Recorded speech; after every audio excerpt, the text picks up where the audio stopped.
The charity gala at the Riverside Hotel was exactly what Nathan Torres expected. Wealthy people in expensive suits pretending to care about underprivileged youth while sipping champagne that cost more than his monthly rent. Nathan was only there because his boss had insisted. As head of security for Morrison Events, he was required to supervise the venue's safety for high-profile clients. At 34, with a 7-year-old daughter at home with a sitter, he'd rather be anywhere else. He was doing a perimeter check when he heard the commotion near the hotel's martial arts demonstration area. The gala organizers had set up a small exhibition, local dojos showcasing their skills to encourage donations. A crowd had gathered around one particular man. Nathan recognized him immediately from the event briefing Richard Chen, tech billionaire, philanthropist, and according to the promotional materials, an 8th Dan Aikido master who'd trained in Japan for 15 years. Chen was impressive, mid-50s, moving with the fluid grace of someone who'd spent decades perfecting his art. He was demonstrating techniques with volunteers from the audience, effortlessly redirecting their attacks, throwing them gently to the mat. Aikido is about harmony, not violence, Chen explained to the appreciative crowd, using an opponent's energy against them, protecting both parties from harm. Nathan watched with mild interest. He'd done his research on Chen, legitimate martial artist, serious practitioner, someone who'd actually earned his rank through decades of dedication rather than buying a belt. Then Chen's eyes landed on Nathan. "You there, security officer. You look like you might have some training. Care to demonstrate with me?" Nathan wanted to decline. He was working. He didn't need attention. But every wealthy patron in the area was now looking at him expectantly, and refusing would create awkwardness his boss wouldn't appreciate. "I'm not really dressed for it, Mr. Chen," Nathan said, gesturing to his security uniform. "That's fine, just a friendly demonstration. Unless you're afraid?" Chen's smile was challenging but not unkind. Nathan recognized the setup, the wealthy martial artist wanting to show his skills against security personnel, demonstrate his art to the donors. It was all part of the show. "All right," Nathan said, stepping onto the mat. "But only if you promise not to cry." The crowd laughed, thinking it was a joke. Chen's smile widened, confident. "I like that. Come, attack me however you'd like. I'll show everyone how Aikido neutralizes aggression." Nathan stood on the mat, his posture relaxed, hands loose at his sides. He didn't look like a martial artist, just a working-class dad in a security uniform who probably couldn't afford the training Chen had received. "Whenever you're ready," Chen said, settling into his Aikido stance. Nathan moved. What happened next took approximately 2 seconds and would be replayed on multiple phones for weeks afterward.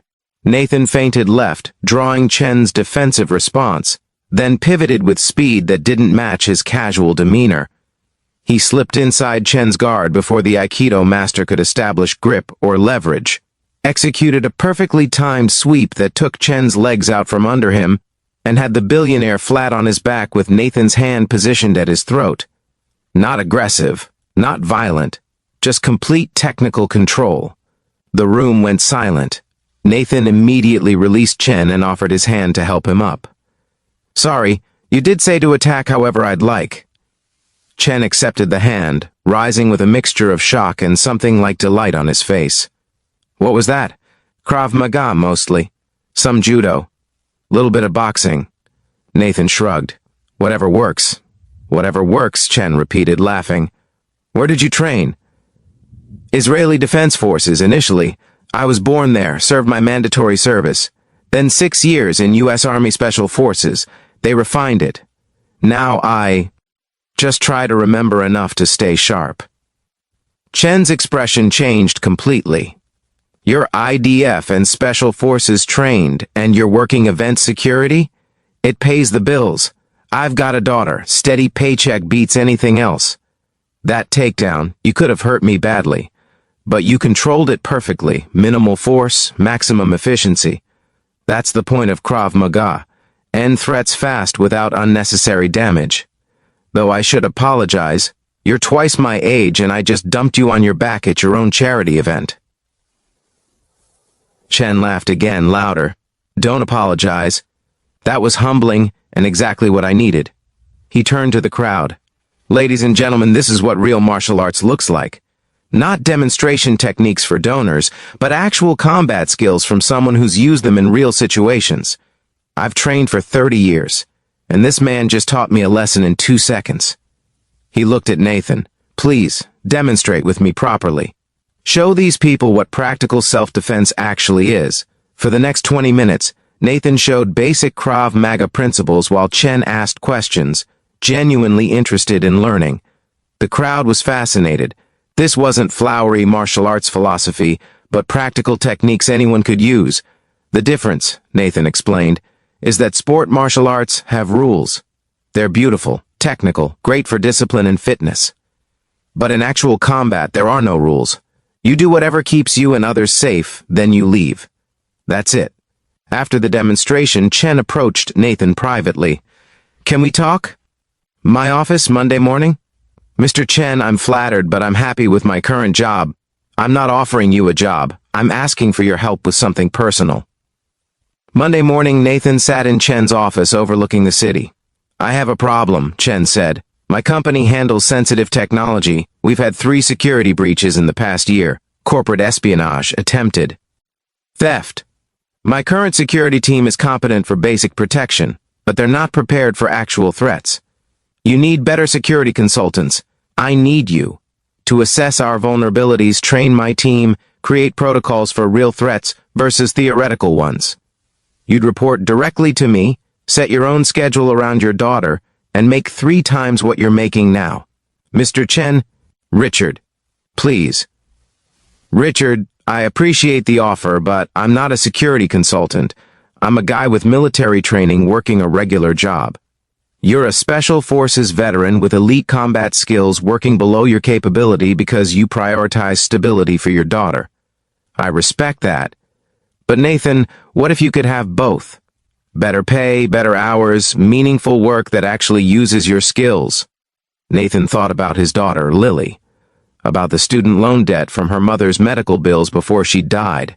About how he'd been treading water financially for 3 years.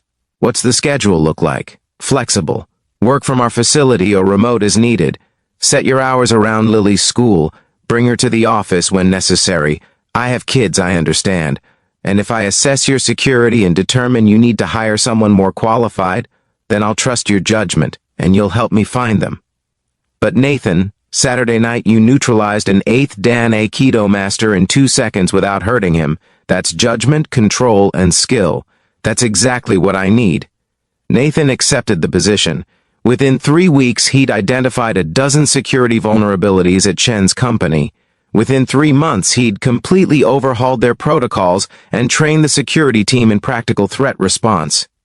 But the real change was in Chen himself. Teach me, he asked Nathan one day. Not Aikido. I've spent 30 years on that. Teach me what you know. Real combat skills. You're 56 years old and an 8th Dan master. Why would you want to? Start over.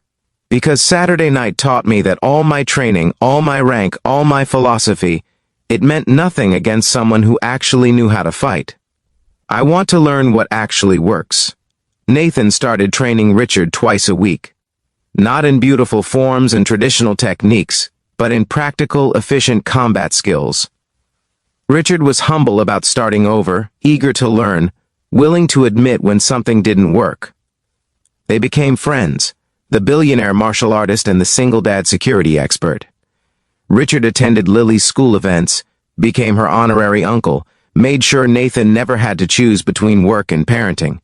2 years after that charity gala, Chen's company faced a real threat, an attempted kidnapping targeting Richard for ransom. Nathan's security protocols and training meant the team responded perfectly. The threat was neutralized, Richard was safe, and law enforcement praised the professional handling of a dangerous situation. You saved my life today, Richard told Nathan afterward. Your team saved your life. I just taught them how. You taught me humility before you taught me anything else. That night at the gala, I was showing off. You reminded me that rank means nothing if you can't back it up. Nathan smiled. You backed it up today. You stayed calm, followed protocols, didn't let ego override judgment. That's real mastery. I learned from the best. Years later, when people asked about the viral video of a billionaire martial arts master getting taken down by event security, Richard would laugh and explain. That man taught me the most important lesson of my martial arts career. It doesn't matter how many years you've trained or what rank you hold if you've never tested yourself against someone who actually knows how to fight. Nathan showed me the difference between demonstration and combat, theory and practice, ego and effectiveness. And Nathan? He'd tell his daughter the story of the night he took down a billionaire and ended up with a career, a mentor, and a friend. The secret, Lily, is that real skill doesn't need to show off. You do what's necessary, nothing more. You stay humble, keep learning, and remember that rank and reputation don't win fights. Preparation and practice do. Did you really make him cry, Daddy? No. But I made him laugh, and that was better, because sometimes the best outcome isn't defeating your opponent. It's earning their respect, teaching them something valuable, and building something meaningful from a moment of humility. Richard learned that real mastery meant acknowledging what you don't know. Nathan learned that his skills had value beyond just getting by. And everyone who watched that 2-second take